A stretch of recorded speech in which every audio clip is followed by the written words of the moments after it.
Bonjour et bienvenue dans notre émission spéciale Mercato. Aujourd'hui, nous allons décortiquer les informations les plus chaudes de ces dernières heures qui secouent le football français et européen. Accrochez-vous car nous avons du lourd. Commençons par une histoire qui donne des frissons. Olivier Giroud, bientôt 39 ans, il fêtera ses 39 bougies le 30 septembre prochain, continue de faire trembler les filets comme au premier jour de sa carrière. À Lille, l'ancien international français prouve que l'âge n'est qu'un chiffre. Son but décisif contre Monaco lors de la deuxième journée de Ligue 1, marqué à la 91e minute, a permis aux Dogs de s'imposer 1-0 dans un match crucial. Un but de renard des surfaces qui rappelle tous ses plus grands exploits. Mais attention, tout n'est pas rose dans le Nord. Les discussions autour du nouveau prince lillois divisent. Si Giroud s'est montré décisif dans les moments cruciaux, certains observateurs estiment qu'il n'a pas été excellent sur l'ensemble de ses performances et qu'il s'est montré parfois décevant dans le jeu. La polémique a même éclaté concernant les supporters lillois et un pénalty tiré quelques minutes seulement après son but victorieux, créant des débats houleux dans les tribunes. Ce qui rend ce retour encore plus remarquable, c'est le contexte. Giroud arrive à Lille après une expérience mitigée au Los Angeles FC où il n'a inscrit que 3 petits buts en 11 matchs. Loin de ses standards habituels, l'attaquant a également pris sa retraite internationale après l'Euro 2024 en Allemagne, mettant fin à une carrière en bleu exceptionnelle. Aujourd'hui, à presque 39 ans, il prouve qu'il peut encore faire la différence au plus haut niveau. L'histoire d'Adrien Rabiot à l'OM ressemble à un véritable thriller psychologique. Recruté comme une star pour remplacer les départs et apporter son expérience internationale, le milieu de terrain vit actuellement un véritable cauchemar marseillais. Tout a basculé après une altercation avec son coéquipier Jonathan Rowe qui a mené à sa mise à l'écart. Le joueur s'est retrouvé placé sur la liste des transferts par la direction, une chute vertigineuse pour celui qui était arrivé en fanfare. Mais comme dans tout bon feuilleton, il y a des rebondissements. Roberto De Zerbi, l'entraîneur marseillais, a récemment tendu la main à Rabiot pour une possible réintégration dans le groupe. Une ouverture surprenante qui montre que rien n'est définitivement perdu. Le joueur s'est d'ailleurs excusé auprès de son entraîneur, un geste qui pourrait marquer le début d'une réconciliation. Selon l'équipe, Rabiot et l'OM avaient même trouvé un accord pour une prolongation avant sa mise à l'écart, preuve que les relations n'étaient pas si tendues au niveau contractuel. La phrase qui résume parfaitement cette situation vient de l'entourage du joueur. Même si une réintégration semble difficile, l'histoire n'est pas terminée. Ces mots résonnent comme un espoir pour les supporters marseillais qui rêvent de voir leur milieu de terrain retrouver son niveau.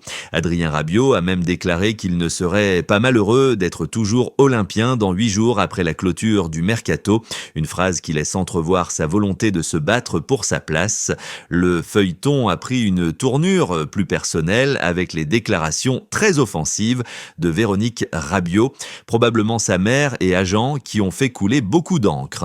Ces sorties médiatiques n'ont certainement pas aidé à apaiser les tensions avec la direction marseillaise. Et maintenant, place au coup de tonnerre de ce mercato.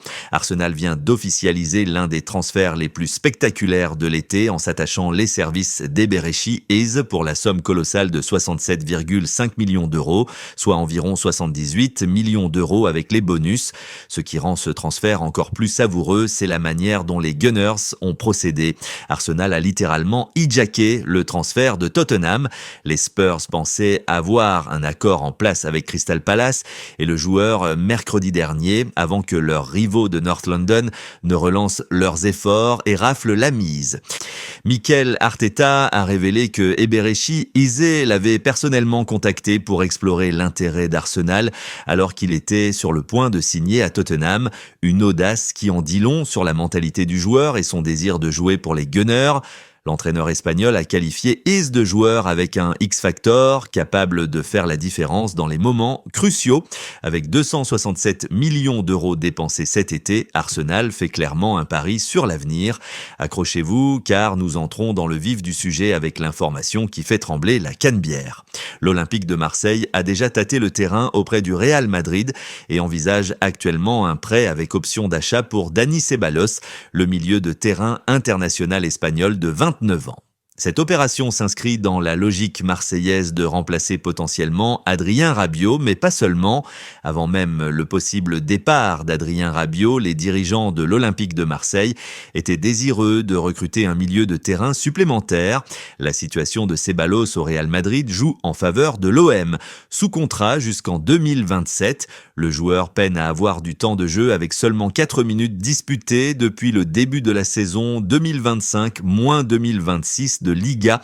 Plus révélateur encore, le joueur s'est même exprimé de manière énigmatique sur ses réseaux sociaux après sa dernière apparition. Last Dance, un message qui sonne comme un adieu.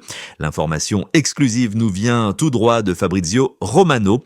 Olympique de Marseille sont en discussion avec le Real Madrid concernant un transfert de Dani Ceballos et le joueur lui-même est désireux de faire le saut au Vélodrome. Mieux encore, Ceballos a donné son accord total à Marseille. Le milieu espagnol ne se sent pas aussi soutenu par Xabi Alonso que par Carlo Ancelotti, ce qui explique sa volonté de changement. Attention, cependant, les discussions entre les deux clubs ont déjà débuté, mais un accord ne sera pas simple à trouver.